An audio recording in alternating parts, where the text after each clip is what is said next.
Ya, udah. Maksudnya.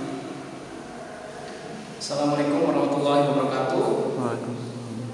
Kami dari kelompok 9 akan membahas tentang desain support system atau sistem mengambil keputusan. Sebelum saya memulai lebih jauh, mari kita perkenalkan dulu kelompok 9, anggotanya siapa aja. Ya, di sini ada Andrian Aprilianto yang akan menyampaikan materi. Nanti ada saya sendiri sebagai moderator, kemudian ada Nandar Wirabudima, Nandar Senopati, dan ada Rizky Mahandi yang akan menyampaikan materi selanjutnya. Oke. Sebelum kita mulai lebih jauh, saya akan menyampaikan sedikit pengantar apa sih DSS itu sendiri. Ya, DSS itu sama ya dengan sistem informasi, bagian dari sistem informasi berbasis komputer, termasuk berbasis pengetahuan. Kemudian manajemen pengetahuan yang dipakai untuk mendukung pengambilan keputusan dalam suatu organisasi. Maksudnya DSS itu sendiri dipakai biasanya di perusahaan, ya. Lebih banyak dipakai di perusahaan untuk mengambil keputusan manajer, ya, salah satunya. Di mana DSS berperan penting sebagai sistem pembantu manajer dalam mengambil keputusan. Ya, langsung saja ke materi inti ya di dalamnya yang akan disampaikan oleh rekan saya Rizky Mahani. Padanya saya persilahkan.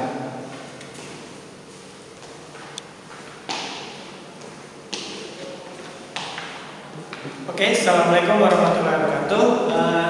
Dari di sini kan kita ada 6 poin untuk pembahasan DSS. Saya akan mempresentasikan tentang tahapan DSS, tujuan dari DSS dan manfaat dari DSS. Oke, yang pertama kita dari tahapan DSS. Apa sih tahapan DSS itu? Oke, yang pertama itu tahapan DSS itu kita harus mendefinisikan masalah. Apa sih masalahnya untuk DSS ini? Kita gali bagaimana apa masalahnya. Oke, yang kedua setelah masalah itu udah kumpul, kita kumpulkan datanya sebanyak-banyaknya untuk informasi yang relevan. Jadi data itu harus relevan, yang benar-benar ya, yang ada di lapangan.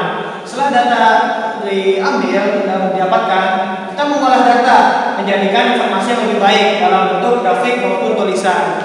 Lalu setelah kita jadikan grafik atau tulisan, kita bisa menentukan alternatif-alternatif melalui dalam bentuk persentase ini.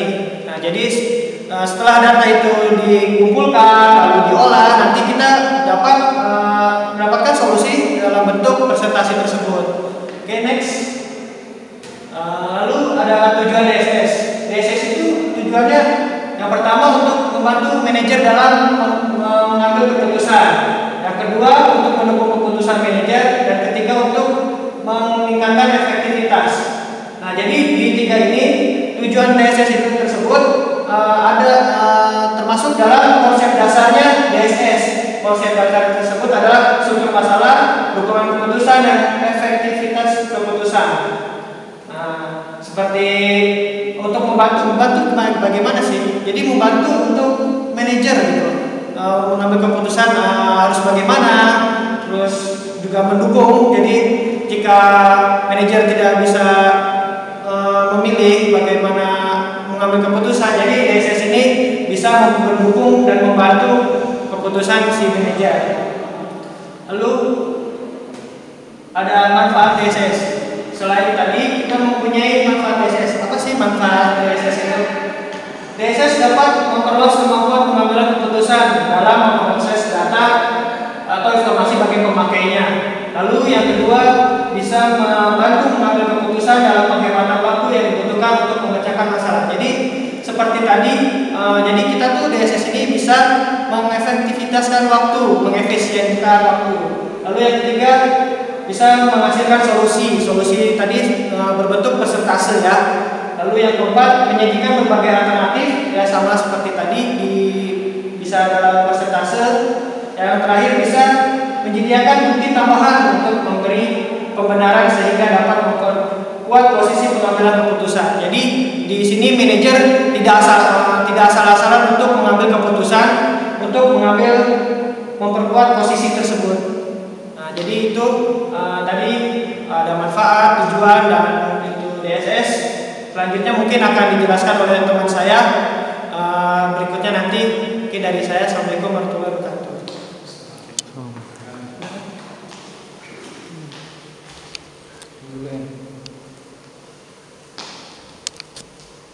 Oke, rekan saya tadi Rizky Marhani sudah menyampaikan tentang tahapan, tujuan dan manfaat dari DSS itu sendiri. Tadi sudah dijelaskan bagaimana tahapannya, apa saja yang harus dilakukan ketika kita menyusun sebuah sistem pengambil keputusan. Ya, kemudian tujuan dari sistem pengambil keputusan tersebut bagaimana? Tadi sudah disampaikan. Kemudian manfaatnya. Kemudian sekarang kita akan membahas tentang fase DSS. Kemudian pihak yang berperan di DSS dan karakteristik DSS itu seperti apa? Yang akan disampaikan oleh rekan saya yang berikutnya, Andrian Aprianto. Padanya saya persilakan. Ya, Assalamualaikum warahmatullahi wabarakatuh. Saya Andrian Aprianto akan sedikit menjelaskan tentang fase DSS, pihak yang berperan di DSS dan karakteristik DSS. Nah, yang pertama adalah fase DSS. Kita coba. Ya, coba. Fase DSS. Fase DSS yang pertama itu adalah intelijensi. Nah, intelijensi itu maksudnya adalah proses penelusuran dan pendeteksian masalah-masalah. Jadi masalah-masalah itu dideteksi dan dikumpulkan, dan kemudian semua masalah yang diperoleh itu akan diproses dan akan diuji kelayakannya. Berikutnya adalah desain. Desain itu adalah proses menemukan dan mengembangkan, menganalisa alternatif tindakan yang bisa dilakukan. Maksudnya setelah kita menemukan masalah-masalahnya itu akan kita kumpulkan, kita analisis, dan kita cari alternatif-alternatif yang terbaik. Baik, yang berikutnya adalah choice. Nah, choice ini adalah kelanjutan dari desain ini. Maksudnya setelah kita mendapat alternatif-alternatif yang ada, akan kita pilih mana alternatif yang utama yang akan kita gunakan oleh manajer untuk keputusan yang paling baik dan tidak akan merugikan siapapun, dan malah akan menguntungkan perusahaan yang akan menggunakan sistem ini. Yang berikutnya adalah pihak yang berperan. Siapa aja pihak yang berperan? Yang pertama ada manajer atau pemakai.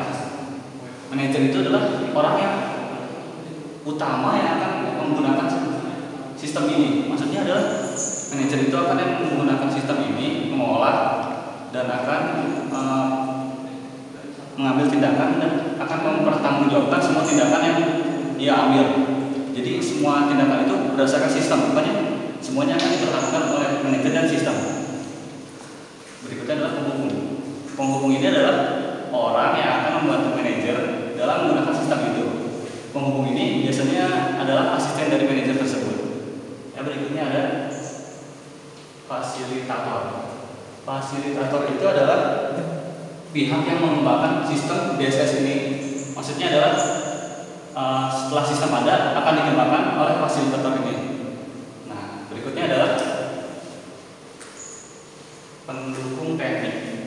Pendukung teknik itu adalah tenaga ahli yang akan memperbaiki atau mengembangkan sistem yang ada. Maksudnya adalah setelah sistem itu ada, akan ditambah-tambah database baru, akan ada metode analisis baru yang akan dimasukkan oleh pendukung teknik, dan juga ada misalnya desain-desain baru akan dimasukkan oleh ini.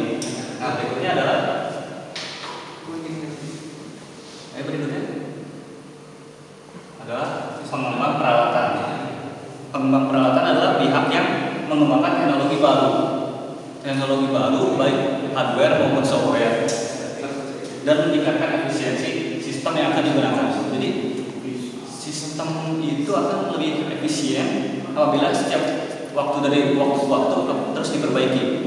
Karena perkembangan zaman itu akan semakin baik dan semakin baik. Apabila terus diperbaiki akan lebih maksimal cara kerjanya. Yang berikutnya ada karakteristik DSS. Apa itu DSS? Karakteristiknya coba apa? Karakteristiknya itu ada, yang pertama adalah karakteristik sistem DSS itu adalah sistem yang berbasis komputer. Jadi sistem pokoknya yang semuanya ada di komputer. Yang kedua adalah sistem digunakan untuk membantu keputusan. Maksudnya sistem ini akan memperkuat keputusan. Jadi setelah manajer membuat keputusan, sistem akan memperkuat kata dari manajer itu, jadi akan semakin pasti. Dan ketiga adalah untuk memecahkan masalah-masalah yang mustahil untuk dilakukan secara manual. Jadi kan kalau sistem itu akan lebih pasti dan lebih relevan lah hasilnya.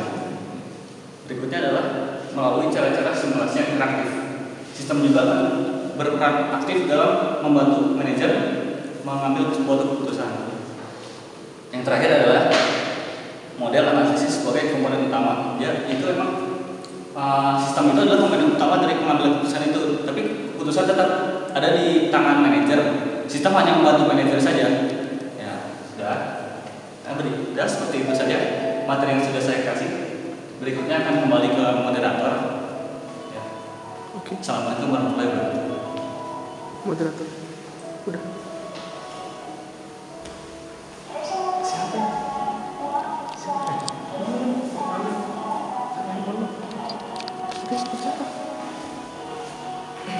Oke, tadi sudah disampaikan rekan saya Andrian Aprilianto lebihnya tentang fase DSS, pihak yang berperan di DSS dan karakteristik DSS itu sendiri. Ya, sekarang saya akan sedikit memberikan informasi. Salah satunya DSS itu sendiri, contoh DSS itu sendiri dipakai di PT Telkom. Salah satunya aplikasinya itu Telkom e-Service, di mana layanan tersebut digunakan oleh para pelanggan Telkom dalam menyampaikan masalah atau keluhan yang ingin disampaikan terhadap jaringan yang dia pakai. Telkom e-Service sendiri berbasis web yang bisa diakses oleh para pengguna Telkom secara luas, tentunya menggunakan jaringan internet. Oke. Tadi tahapan DSS sudah, tujuan dari DSS, manfaatnya, fasenya, pihak yang berperan di karakteristik DSS sendiri, terus karakteristik DSS sendiri bagaimana tadi sudah disampaikan. Kurang lebihnya DSS itu mencakup semua masalah yang akan diputuskan ya, oleh sebuah perusahaan. Apakah itu sebuah kebijakan, apakah itu sebuah rencana, apakah itu sebuah keputusan. Nah, itu disampaikan di dalam DSS itu sendiri. Ya. Tadi sudah disampaikan tahapannya, bagaimana cara membuat DSS, ya.